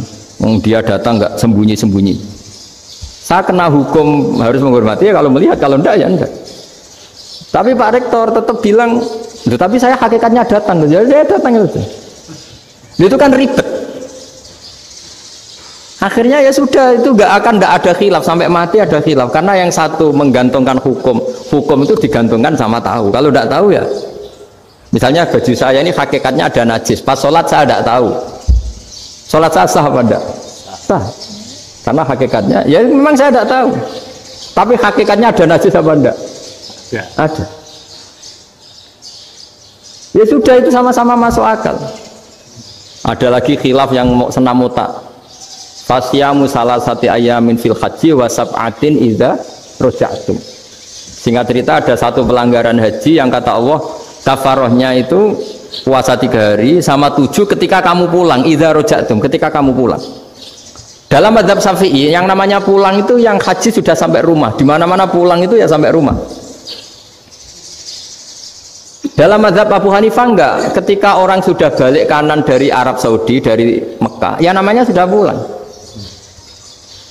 Misalnya gini, ini Pak Rektor pamit saya, Pak Haris.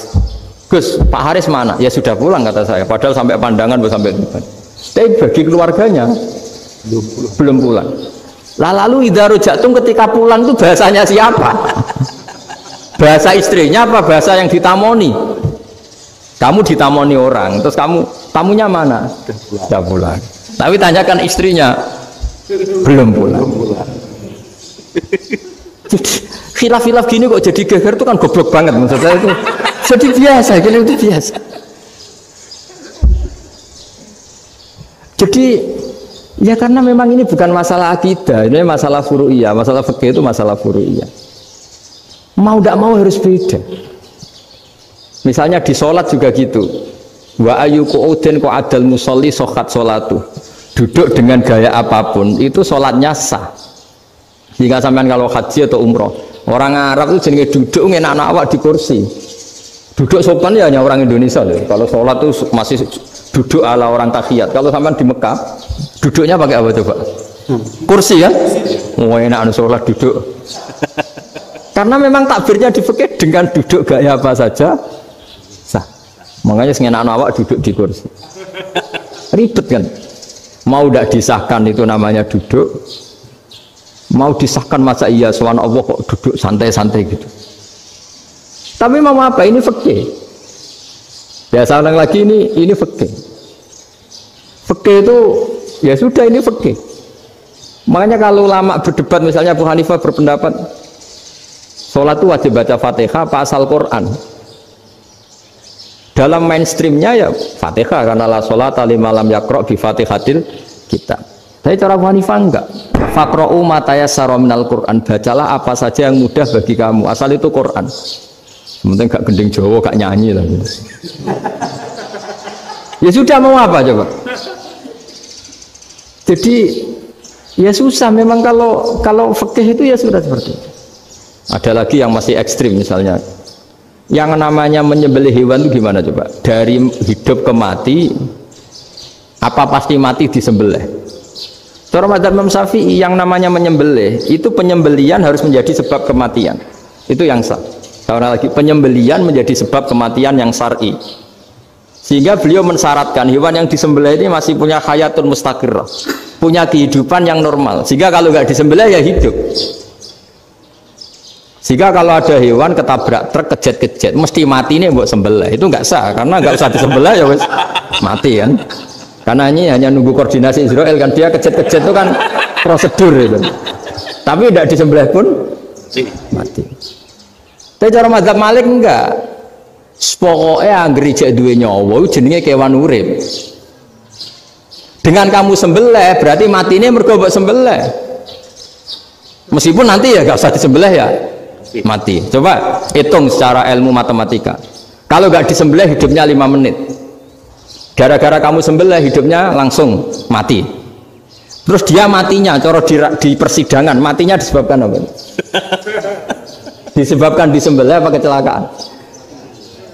Loh, debat toh kamu sama-sama UMM aja debat.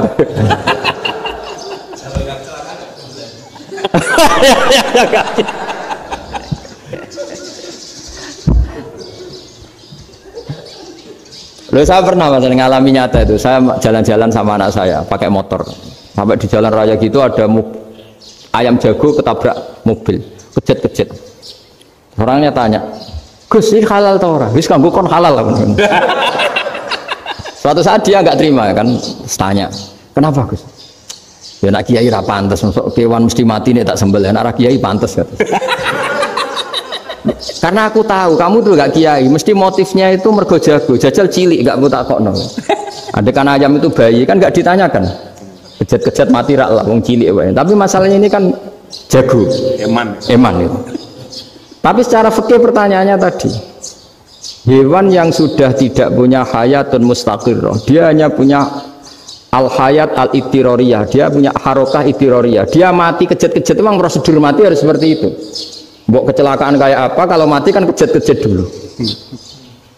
Nah ketika kejat-kejat ini pertanyaannya ini kan hidup apa mati namanya? Enggak, namanya hidup apa mati? Pas kejat-kejat itu hidup. Cara Imam Malik itu hidup. Ya sudah, kalau hidup disembelih ya halal. Karena misalnya nanti kalau nggak disembelih matinya kan 2 menit lagi, gara-gara disembelih mati sekarang, tetap penyebab kematian itu nyembelih. Penyembelihan ini sebab kematian. Tapi kalau Imam Syafi'i enggak, cara berpikir wes nemen, paling roh besok kaget langsung mati. Kalau gitu berarti kamu nyembelih barang mati.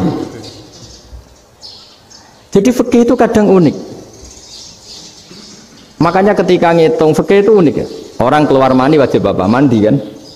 Terus Imam Syafi'i ditanya, kenapa kalau orang kelahiran juga harus mandi? Namanya nifas. Fa innal walada waliyun munakidun. Nah, anak ya mani yang menggumpal. Bedanya apa anak dengan mani itu? Jadi fikih itu kadang lucu. Di rumah-rumah tenan juga lucu. Keluar mani wajib mandi.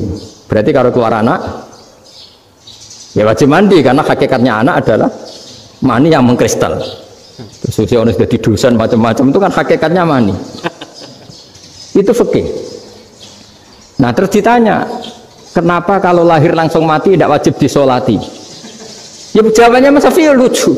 Di mana-mana sholat itu nyolati mayit. Yang namanya mayit itu pernah hidup terus mati. Kalau itu tidak mayit ya sudah. Jadi kadang, nah iya kan disebut sholat mayit. Yang namanya mayit itu apa? Pernah hidup. Nah ini kan tidak pernah hidup. Maka ya sudah seperti itu. Jadi nggak khilaf itu nggak mungkin. Nah kalau qit'atul lahmin, kalau hanya potongan daging, mungkin wah itu tidak manusia karena qit'atul lahmin. Sekarang pertanyaannya, kalau sudah berbentuk manusia, meskipun tidak pernah hidup, nah ini mulai perdebatan karena melihat tidak pernah hidup itu nggak memenuhi syarat, tapi melihat ini sudah suratu adamiyin, bentuknya sudah. Nah kira-kira gitu perdebatan fikih. Makanya dulu awal mula zaman sahabat itu sudah debat. Masyhur kan Nabi ada kontingen ke Bani Quraidah. Ya kalau kira-kira saya minta Pak Rektor kamu jangan, kalau ke Malang jangan sholat asar kecuali sampai Tuban. Sebelum Tuban ternyata matahari mau tenggelam. Terus Pak Rektor milih, wah sudah sholat di Bulu. Padahal belum Tuban. Padahal saya bilang jangan sholat asar kecuali di Tuban. Yang Pak Haris enggak, tetap sholat di Tuban meskipun matahari sudah tenggelam. Karena Nabi menyebut Tuban. Singkat cerita, zaman itu kan Bani Quraidah. La tusolliyanal asra illa fi Bani Quraidah. Kalian semua jangan sholat asar kecuali sampai Bani Quraidah. Ternyata di tengah perjalanan matahari sudah mau tenggelam, kira-kira kurang 2 menit atau 3 menit. Sahabat-sahabat, sudah lah kita sholat asar di sini. Kalau sampai sana pasti sudah tenggelam. Separuh sholat. Yang separuh enggak, kata Nabi harus di Bani Quraidah. Ya sudah nunggu di Bani Quraidah meskipun matahari sudah tenggelam. Sehingga cerita dua kelompok ini matur, ya Rasulullah kita ngalami ini perdebatan gini-gini. Di semua riwayat di hadis-hadis sahih disebut falam yu'annif wahidan minhuma. Nabi tidak menyalahkan salah satunya atau enggak menyalahkan dua-duanya. Itu bahasa Indonesia juga ribet, yang benar gimana tuh? Enggak menyalahkan salah satunya apa enggak menyalahkan dua-duanya? Gimana bahasa benarnya? Salah satunya. Salah satunya itu dua-duanya? Ya. Enggak, kalau bahasa Indonesia tidak menyalahkan Kedua-duanya. Kedua-duanya apa salah satunya yang benar? Kedua-duanya. Kedua-duanya. Bahasa Indonesia itu ya kadang ruwet ya. Orang pinter kayak Pak Habibie itu namanya ya orang luar biasa. Nanti sekolahnya orang-orang idiot itu ya sekolahan luar biasa. Orang pinter banget bahasa Indonesianya ya luar biasa. Kalau sekolah untuk orang-orang yang idiot juga luar biasa. Jadi kalau dipuji luar biasa itu gak jelas ini luar biasa ya. Gak jelas kata bahasa kita ini katanya gak jelas. Nah itu gak menyalahkan dua-duanya apa salah satunya? Keduanya, tidak menyalahkan kedua-duanya. Misalnya dibahasakan gak menyalahkan salah satunya, benar apa salah? Benar ya? Benar, berarti ya sudah benar semua. Jadi itu bukti bahwa ijtihad itu boleh. Seorang lagi bukti bahwa ijtihad itu boleh. Padahal ini jelas, yang satu harus sholat asar, padahal matahari sudah tenggelam. Makanya diantara fikih unik itu begini. Saya ulang lagi fikih unik. Saya menyaksikan betul ketika ada orang tanya Mbah Mun saya ini Kopassus. Kadang latihan itu sampai waktu zuhur habis. Saya harus bagaimana? Jawabnya Mbah Mun itu unik. Sementing ojo ngosor sholat. Engkau yo niat jamak, atau kodok katanya. Singkat cerita terus orang ini diskusi sama saya karena ini ya alim pernah mondok. Kenapa kosor tidak boleh? Karena kosor itu ekstrim, merubah bentuk sholat dari 4 menjadi 2. Maka alasannya harus jelas. Harus jelas itu orang yang latihan di Kopassus itu kan dia sudah berasrama di situ. Berarti dia sudah tidak musafir karena asramanya di situ, sudah mukim. Kalau dia kosor itu merubah bentuk sholat dari 4 menjadi 2. Merubah itu ekstrim. Tapi kalau dia qadha itu hanya mengakhirkan sholat dari waktunya. Kira-kira kalau kamu jadi malaikat ekstrim mana? Merubah sama menunda? Ekstrim merubah kan? Karena 4 menjadi 2. Terus ojo jamak takdim tapi jamak takhir. Itu juga penting. Bagi pengkaji fikih itu penting. Kalau jamak takhir itu salah-salah sidik ora pati popo. Kenapa? Kan mirip zuhur qadha. Kalau jamak takhir kan tapi kalau jamak takdim asar kok di waktu zuhur ekstrim mana? Perubahan takhir sama takdim itu ekstrim mana? Ekstrim takdim karena melakukan sesuatu belum waktunya. Belum waktunya. Jadi itu memang ya memang tadi kajian-kajian fikih itu memang unik. Karena bagi ahlinya, saya ulang lagi tapi ini saya ulang lagi bagi ahlinya. Makanya ketika Nabi menjamak sholat ketika nusuk, ketika haji itu kata Imam Syafi'i lis safar. Karena Nabi pergi jauh karena rumahnya Madinah. Tapi resikonya fatwa itu adalah orang Mekah nggak boleh jamak karena kawasannya nggak sampai 90 kilo lah kalau sekarang mungkin. Tapi kalau tahu Imam Malik nggak, jalin nusuk sehingga orang Mekah pun yang haji ya boleh jamak karena alasan jamaknya karena nusuk, karena haji bukan karena jarak. Terus diteruskan lagi. Kalau karena pergi boleh jamak, memangnya pergi itu kenapa? Karena repot. Nah itu masalah kan, masyakok. Nah, terus mulai ada orang-orang yang ngawur kan, resepsi jamak, ribet. Wes resepsi duit utangan kan capek. Wah itu sudah jamak. Ribet kan. Jadi kalau sudah illatul hukmi itu sudah mesti bikin masalah. Kalau sudah illatul hukmi itu pasti bikin masalah. Nah, pertanyaannya, jamak itu masih gampang karena bentuknya sholat masih 4. Yang ekstrim kalau qasar karena bentuk sholat 4 menjadi 2. Maka kata Mbah Mun pesennya, nak kue ra mesti bener jika alasan itu tidak mesti benarnya. Pokoknya sementing tidak qasar. Juga tidak jamak takdim karena qasar ini kan merubah bentuk sholat kan ekstrim. Jamak takdim juga ekstrim karena mendahulukan sholat sebelum waktunya. Kalau jamak takhir kan biasa, kalaupun salah kan mirip kodok. Ya mirip kodok biasa kan. Nah ini saya cerita, jadi fikih itu bagi ahlinya itu memang punya konsekuensi yang seperti itu. Makanya pertanyaannya misalnya bagaimana hukumnya penyembelihan lewat mesin? Ya ribet kan. Bagaimana nyembelih dari apa ini? Belakang. Saya baca di kitab-kitab nyembelih dari belakang itu ya hukumnya tetap boleh asal apa itu hulkum dan mari itu terpotong. Tapi pertanyaannya, jangan-jangan ayamnya sudah kaget dulu karena uratnya ini. Makanya perlu ditanya ahli medis, setelah uratnya tercabut ini jangan-jangan sudah berstatus mati. Kan potensi ketika dipotong dari sini, potensi sudah berstatus mati. Makanya, nah kalau misalnya menyebelah dengan dibaca, plak gitu langsung mati gimana? Itu tetap ada dokhtoh, dalam bahasa fikih dokhtoh. Dia terkaget, begitu, ada dokhtoh karena nggak bisa bernafas terus mati. Berarti kelangsungannya bangkai. Jadi orang yang pengkaji fikih itu ya seperti itu, memang itu yang ditekuni. Tapi kita sebagai orang awam ya tadi, nak sing kecelakaan itu wedhus, ayam jago ngeman, tapi nak pitik cilik ikhlas.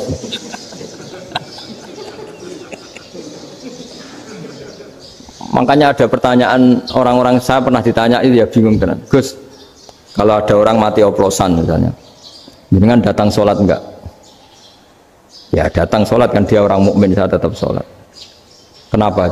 Ya kan matinya oplosan. Tapi andaikan tokoh yang mati, kamu sholat enggak? Ya sholat, kan dia tokoh. Jadi ribet. Fikih itu ribet. Makanya Imam Nawawi nanti ngendikan gini. Ada orang ngundang Nabi, ya Rasulullah, saya mohon nyolati ini. Nabi tanya, punya utang enggak? Punya. Nabi, saya enggak mau nyolati mayit yang punya utang. Terus ada sahabat datang, ya Rasulullah, utang itu tak ambil alih kami. Berarti dia sudah tidak punya utang. Terus Nabi kerso nyolati. Pertanyaannya, utang itu hal yang boleh. Saya ulangi, utang itu hal yang boleh. Tapi kenapa Nabi se-ekstrim itu? Tapi ketika Nabi mau kondur itu ngendikan gini, ini PR bagi UMM, ini PR ya. Nabi sebelum kondur bilang gini, sallu ala sahibikum. Jong, saya tidak nyolati ini, tapi tolong ini disolati. Terus kata Imam Nawawi, dianalogikan atau dikiaskan, siapapun pelaku dosa besar atau mati dalam keadaan tidak benar, misalnya pas dugem mati, pas oplosan mati, itu sebaiknya tokoh-tokoh itu enggak nyolati, karena nanti dianggap penghormatan. Misalnya ketua PP Muhammadiyah, rektor nyolati wong mati oplosan, kan keren. Mati oplosan disolati rektor. Ya sudah, tapi kalau nggak disolati nanti ada tradisi yang keliru, yaitu janazatul muslim tidak ngalami disolati, padahal siapapun yang muslim janazahnya harus disolati. Makanya setengah-tengah ya rasa rektor lah, bu satpam semua itu tetap ada yang sholat gitu. Itu kata Imam Nawawi. Jadi ketika ada orang mati nggak benar, itu sebaiknya tokoh-tokohnya nggak ikut nyolati, tapi awamun nas, orang kebanyakan ikut sholat. Jadi fikih itu agak jelimet, karena tadi ketika tokoh ini nyolati, pertanyaannya bedanya apa mbek sing mati ning masjid mbek mati oplosan? Karena sama-sama semua orang nyolati, kan tidak ada sanksi sosial itu. Tapi ketika nggak disolatkan sama sekali, wah lebih parah lagi. Ini ada janazatul muslim tidak disolati. Sehingga kata Imam Nawawi, ini hebatnya Nabi tengah-tengah. Jadi Nabi kundur, jong saya ada nyolati, tapi sallu ala sahibikum. Ya tapi ini kamu harus nyolati. Kata Imam Nawawi, orang yang mati bunuh diri, orang yang mati oplosan, orang mati secara nggak benar itu asal dia muslim tetap wajib disolati, karena sholat ini hakul muslim. Kan seorang muslim diantara haknya apa? Ketika mati dikafani, dimandikan, disolat. Tapi ini masalahnya matinya pas murtakibul kabiroh, pas melakukan dosa besar, dan itu sebab kematiannya. Kalau dia oplosan, kan sebab matinya karena oplosan. Ya kan terus ribet. Mau disolati oleh, apalagi misalnya kita ketua ulama, udah terkenal wali, wah keren, mati oplosan itu disolati wali, kan ribet kan. Nanti yang repot malaikatnya. Itu ya, ini yang nggak kata bahaya. Saya pernah baca kitab itu yang repot malaikatnya. Itu ada yang bilang gini, orang yang punya hutang itu pasti nanti hisabnya berat, diaudit malaikat sampai bisa nyaur hutangnya. Sementara malaikat kena konstitusi, kalau Nabi mendoakan harus mustajab. Ini kan ada dua hukum yang berlawanan. Sekali Nabi berdoa, wa maghfir lahu warhamhu, itu harus dituruti malaikat. Nggak boleh doanya Nabi nggak dituruti malaikat. Sementara aturan Islam juga harus dituruti bahwa orang yang punya utang harus tersandra oleh utangnya. Tapi nasi dunia Pak Haris kan, nggak TNO, nggak ngefek gitu. Jadi misalnya Pak Haris juga sampai nangis semua makfir lahu kan, nggak ngefek. Malaikat nggak itu, nggak sudah lah. Sortir. Tapi kalau Nabi yang berdoa kan harus dituruti. Ini masalahnya kan itu. Nah kalau diturutin berarti hutangnya harus bebas. Padahal secara aturan harus tersandra karena punya utang. Dan nanti sama kalau yang mati oplosan ini yang doain wali, kok wali sampai Allah maghfir lahu. Doanya wali kan harus terkabul. Sementara secara hukum dia harus kena sanksi karena oplosan tadi. Daripada ngerepotno malaikat, sudahlah wali-wali ini tidak usah ikut nyolatin. Yang nyolati ya orang-orang nggak jelas ini, sehingga kan malaikat kan santai aja kalau mau nyiksa. Loh, tapi kan sudah didoain, tidak ngefek. Doanya orang-orang nggak penting. Itu ada tuh di sarah Muslim itu. Di sarah Muslim di bab ketika Nabi ngintikan babu qauli Rasulullah sallallahu alaihi wasallam sallu ala sahibikum. Jadi belajar fikih itu asik ya. Karena tadi harus dipelajari. Kalau enggak, ilmu ini hilang. Terus nanti takutnya lagi ilmu fikih itu direduksi sosial. Terus misalnya gini, pepe wong cilik wae kiai-kiai ra gelem nyolati. Orang melihatnya ini karena yang oplosan wong cilik om larat ra disolati. Jajal bupati ya disolati, mergo amplopnya gede-gede. Kan terus ruwet kalau dianalisis gitu kan ruwet. Makanya kenapa saya harus ngomong fikih supaya semuanya itu enggak didudukkan urusan sosial itu. Nah kalau semuanya didudukkan sosial kan sentimennya sentimen sosial, ribet. Padahal yang sering mati oplosan itu kan ngomong cilik gitu loh, karena tadi kalau wong sugih kan pakai whisky yang mahal yang insya Allah tidak mati kan gitu. Nah, yang mati kan ya mergo Virtus macam-macam gitu kan. Artinya ini kalau nggak diterangkan secara fikih, kiai-kiai yang nggak datang dikira masalah sosial kan. PP salam tempel era gede terus nggak datang kan terus jadi ribet. Ya makanya ini apa lewat pengajian ini supaya sampean lebih tahu ya bahwa khazanah Islam ini kata beberapa ulama kafatal linnas, maknanya semuanya, sehingga Allah akan mentakdirkan kajian Islam akan ada di seluruh dunia.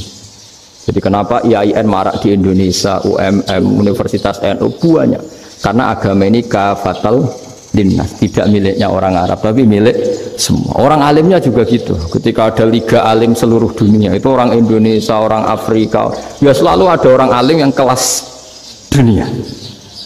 Seperti dulu ada Imam Bukhari, itu as-sakhul kutub ba'da kitabillah, kitab terbaik setelah Quran itu Bukhari, padahal dikarang oleh orang Uzbek.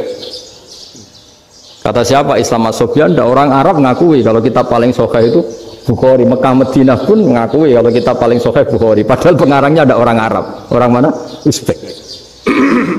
Imam Ghazali yang diakui seluruh dunia itu Atos itu ikut Persia, juga bukan orang Arab. Sibawah ini orang Persia. Nah ini yang belum ada orang Malang ini, tinggal PR ini.